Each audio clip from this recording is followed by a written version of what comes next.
Hello and welcome everyone to another video of the iPad Only book. We are the iPad Only book co-authors, Michael Sliwinski and Augusto Pinaud. And today we're going to talk about, in my opinion, a mistake Microsoft did with the iPad. Steve Ballmer, that I'm sure he's haunted by this day with his comment about why the iPad and the iPhone were going to be a failure and nobody was going to develop for those two platforms, decide not to release a Microsoft Office for the iPad or the iPhone for that matter. The interesting thing is before 2007, Microsoft Office was the standard for people who wanted to do writing a Word document, working on a spreadsheet, and in many cases, even doing a slideshow. PowerPoint, Excel, Microsoft simply were the standard of the industry. Okay. People believe that if you wanted to work, you needed Office. With the non-releasing for an iPad version, and the fact that we're not the only people going iPad only, or at least even if they are not iPad only using the iPad a lot, well, people have been forced to find other solutions, and they fail. Yes, and the thing is, what Apple did was amazing. I had to get back to watching the keynote to realize that they actually announced iWork productivity suite with the first iPad already. So they actually shipped the iPad with the productivity suite, with Pages, Keynote, and Numbers.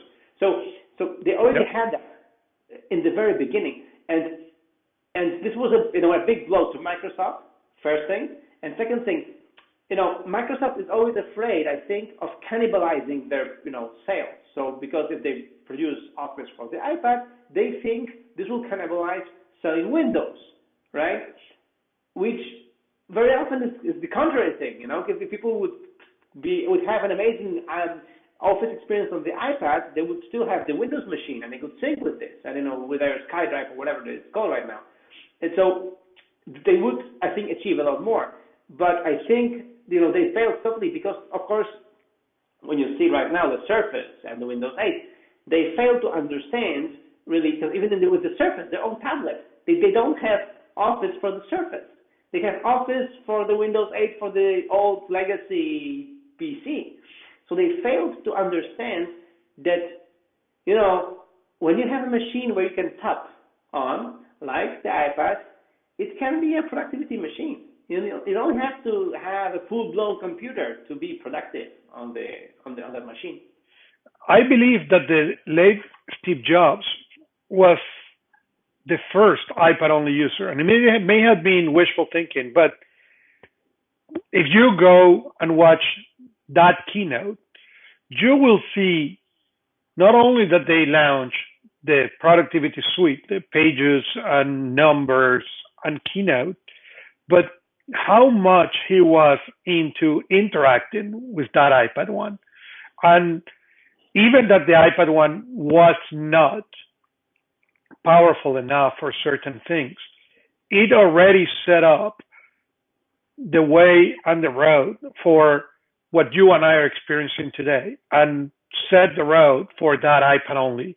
And again, Microsoft to this day, as you said, has failed to see that. There was a tweet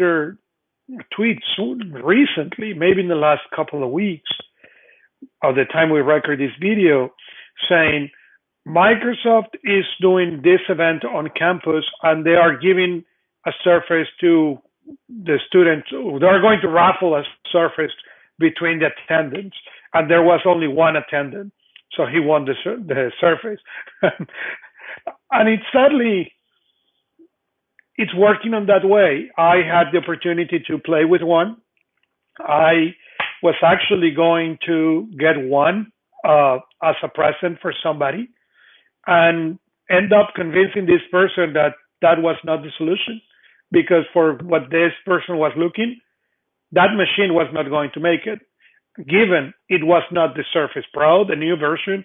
It was the original version, the Surface RT, but the Surface RT that probably was going to compete head to head with the iPad, it was not a competition. And I'm not sure even the Surface Pro, it is a real deal competition to what you can do. Exactly. So we've established that Microsoft doesn't understand the tablet thing, the post PC world, the iPad only way. And it's a shame they haven't released the productivity suite on the iPad, because the more competition, the better. Fortunately, we have apps like Office 2 HD or the other applications that we use for syncing with the Office, and we have the Apple's productivity suite, so we can be productive on the iPad without Microsoft being there. So yeah, and the sad part on all that is that it's really hard to create a standard, and it's a shame when you lose it. And in this particular case, that's exactly what happened. And we talk more about in the book about the applications, about how you can be really productive using spreadsheets and Word documents and presentations, more obviously on the lines of Keynote on the book. So go and read that on the book in detail and enjoy creating documents in your iPad, even if you are not going to be able to do it in a Microsoft product. And on this happy note, thank you so much for watching the video. Thank you.